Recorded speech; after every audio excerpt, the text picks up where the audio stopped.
بسم اللہ الرحمن الرحیم۔ رمضان کے بعد یہ دوسرا مبارک موسم ہے۔ افضل ایام الدنیا ایام العشر، سال کے سارے دنوں میں افضل ترین دن ہیں تو ذوالحجہ کے پہلے 10 دن ہیں۔ امام ابن تیمیہ فرماتے ہیں سال کی تمام راتوں میں رمضان کی آخری راتیں افضل ہیں کیونکہ اس میں لیلۃ القدر ہے، اور سارے دنوں میں سب سے بہترین دن وہ ذوالحجہ کے پہلے 10 دن ہیں۔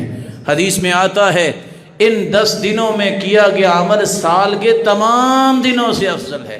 صحابی نے سوال کیا اللہ کے رسول جہاد بھی؟ کہا کوئی جہاد بھی کرے تو پھر بھی یہ عمل اس سے بھی افضل ہے۔ ہاں اگر جہاد کرنے والا سارا مال لے کے جائے، جان بھی قربان کر دے اور سارا مال بھی اللہ کی راہ میں لٹا دے تو وہ افضل ہو سکتا ہے۔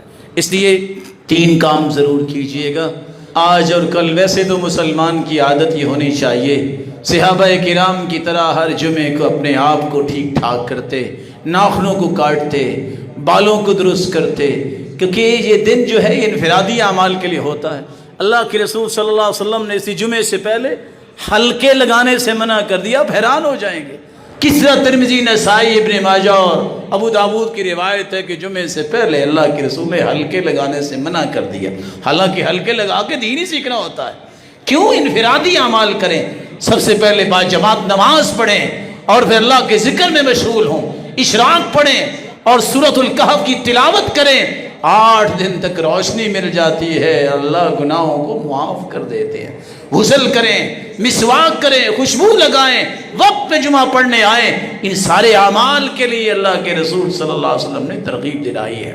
اس لیے چونکہ چاند نظر آنے والا ہے تو جس نے قربانی کرنی ہے اسے اپنے ناخن اور بال کٹوا لینی چاہیے، اور جو ہی چاند نظر آئے چاند دیکھ کر دعا تو پڑھنی ہی چاہیے، تو وہاں تکبیریں بھی انسان کو شروع کر دینی چاہیے، اللہ ذو الجلال کی کبریائی بیان کرنی چاہیے۔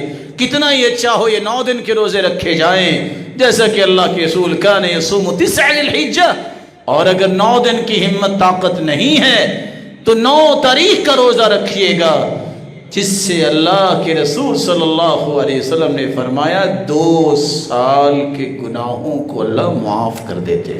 اللہ ذو الجلال ہمیں ان باتوں کا خیال کرنے کی توفیق دے۔ کاش مال والوں کو بھی اللہ یہ سمجھ دے، مت ان لوگوں کی باتوں میں آئیے گا۔ لوگ کہیں گے، کہتے ہیں، لکھیں گے، بولیں گے اسلام دشمن۔ کوئی ضرورت نہیں ہے قربانی کرنے کی، آپ کہیں کولر پانی کا لگوا دو، کوئی ضرورت نہیں ہے کسی کی شادی کر دو۔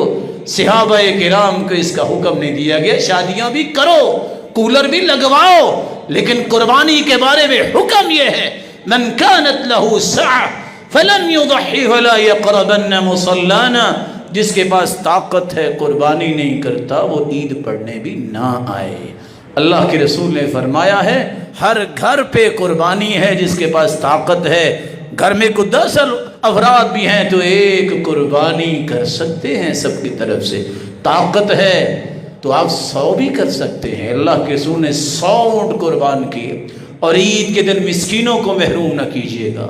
فلاں مدرسے اور فلاں ہاسپٹل اور فلاں کی فلیکس لگی ہوئی ہے، مسکینوں کا حق ہے۔